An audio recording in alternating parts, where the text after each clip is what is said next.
कल्पना सोरेन ने अपने राजनीतिक पारी की शुरुआत कर दी है और शुरुआत में ही उन्होंने कई मास्टर स्ट्रोक खेल दिए हैं।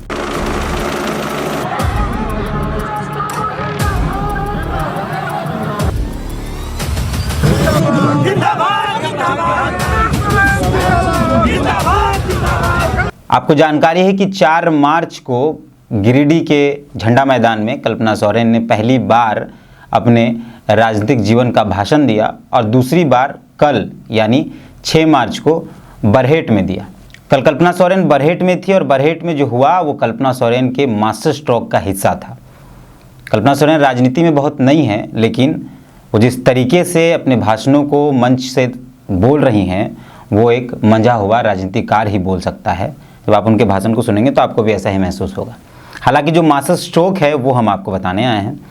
मास्टर स्ट्रोक ऐसा है कि कल्पना सोरेन ने टी राजा को जेएमएम में वापस करा लिया है। एमटी राजा जो संथाल परगना के बड़े लीडर माने जाते हैं, हालांकि वो जेएमएम में ही थे, लेकिन वो फिर किसी कारणवश बताया जाता है कि पंकज मिश्रा और एमटी राजा के बीच रिश्ते ठीक नहीं थे और जो राजमहल विधानसभा है वहाँ से अनंत ओझा बीजेपी से चुनाव लड़ते हैं। और अगर एमटी राजा जेएमएम की टिकट से लास्ट टाइम लड़ते पिछले बार यानी 2019 में, तो जो अनंत ओझा हैं उनको दिक्कत हो जाती और कहा जाता है कि अनंत ओझा और पंकज मिश्रा के रिश्ते बहुत बेहतर माने जाते हैं। हालांकि दोनों अलग अलग पार्टी में थे उसके बावजूद भी। और इसी खुन्नस में एमटी राजा को किसी कारण से कोई बहाना बनाकर पार्टी से निकाल दिया गया। एमटी राजा ने पार्टी छोड़ दिया और वो आजसू के टिकट से चुनाव लड़ते हैं। आप जानकर आश्चर्य करेंगे कि आजसू का उस इलाके में कोई जनाधार नहीं, उसके बावजूद भी एमटी राजा लगभग 70-76 हज़ार वोट लेकर आते हैं। और जब पहली बार एमटी राजा चुनाव लड़ते हैं तो लगभग 700 वोट से हारते हैं और इस बार लगभग 5-7 हज़ार का वोट का अंतर था। तो कल्पना सोरेन ने एक बड़ा मास्टर स्ट्रोक खेल दिया है। एमटी राजा के जेएमएम में वापसी से बीजेपी को संथाल परगना में बहुत सारी दिक्कतें होने वाली हैं। सबसे पहले तो राजमहल जो लोकसभा है वहाँ के ताला मरांडी जो बीजेपी से प्रत्याशी बनाए गए हैं उनको बहुत दिक्कत होगी। उसके बाद अनंत ओझा जो राजमहल से विधायक हैं उनको तो अपार दिक्कत होगा, क्योंकि एमटी राजा के आजसू से चुनाव लड़ने की वजह से अगर एमटी राजा जेएमएम से चुनाव लड़ते, कताबुद्दीन शेख को जेएमएम टिकट नहीं देती और अगर एमटी राजा को टिकट देती तो शायद आज एमटी राजा विधायक होते और अनंत ओझा जो राजमहल से वर्तमान विधायक है वो विधायक नहीं होते। तो ये बाकी जानकारी यही हम आपको देने आए हैं। बाकी जो हमारे साथी हैं राजमहल से, संथाल परगना से, वो एमटी राजा का इतिहास, एमटी राजा का राजनीतिक करियर, वो सारी बातों पर जानकारी देंगे। सनी है हमारे साथ। निश्चित तौर पे एमटी राजा के झारखंड मुक्ति मोर्चा में फिर से वापस आ जाने से कहीं ना कहीं संथाल परगना में इसका काफी असर देखने को मिलेगा, क्योंकि एक लंबे अरसे के बाद और जो है लगभग 4.5 वर्षों से वो पार्टी से दूर थे और आजसू में चले गए थे। इसके बाद फिर से झारखंड मुक्ति मोर्चा में शामिल हो जाने से कहीं ना कहीं इस क्षेत्र में एमटी राजा का जो है वो बड़ा नाम है। और आपको बता दें एमटी राजा के बारे में, लगातार वो चुनाव लड़ते आ रहे हैं। 2014 विधानसभा चुनाव की अगर हम बात करें तो 2014 में उन्होंने काफी अच्छा प्रदर्शन किया था और महज 700 वोटों से जो है हार जीत का फैसला हुआ था और 700 वोटों के अंतराल से जो है भारतीय जनता पार्टी के विधायक अनंत ओझा ने जो है वो जीत हासिल की थी।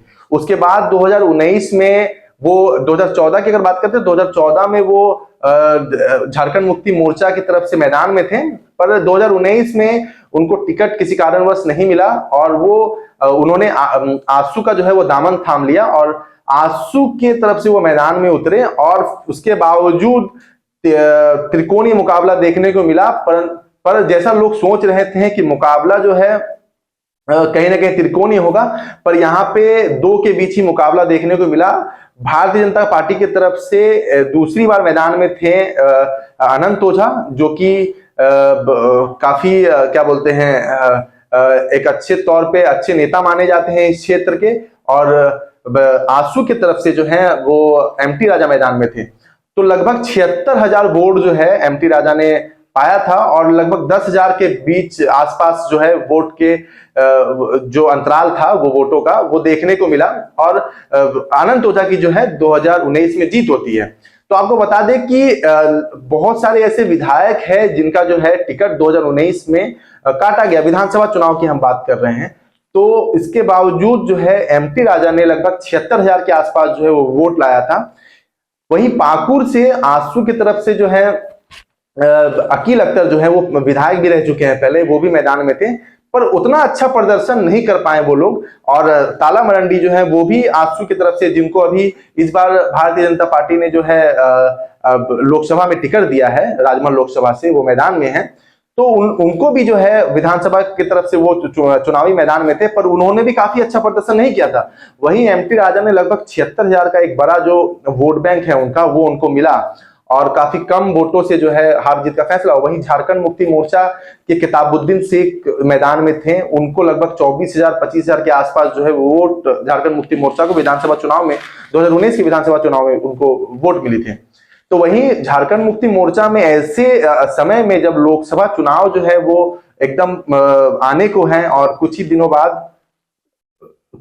बाद जो है वो लोकसभा का चुनाव है, और इसी लोकसभा चुनाव के कुछ ही महीने पहले एमटी राजा का जो है वो मैदान में आ जाना, फिर से झारखंड मुक्ति मोर्चा में शामिल हो जाना, कहीं ना कहीं जो है ये मुकाबला काफी दिलचस्प होता दिख रहा है। और झारखंड मुक्ति मोर्चा की तरफ से विजय हाजरा जो है उनको शायद टिकट मिलने की बात हो रही है, अभी ये घोषणा नहीं हुई है, पर ताला मरंडी जो है वो भारतीय जनता पार्टी की तरफ से मैदान में है।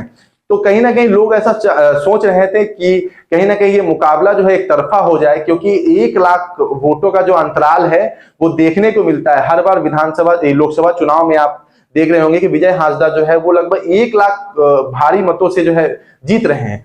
तो ताला मरंडी को इस बार मैदान में उतारा गया है, और कहीं ना कहीं 2 बार विधायक भी रह चुके हैं वो।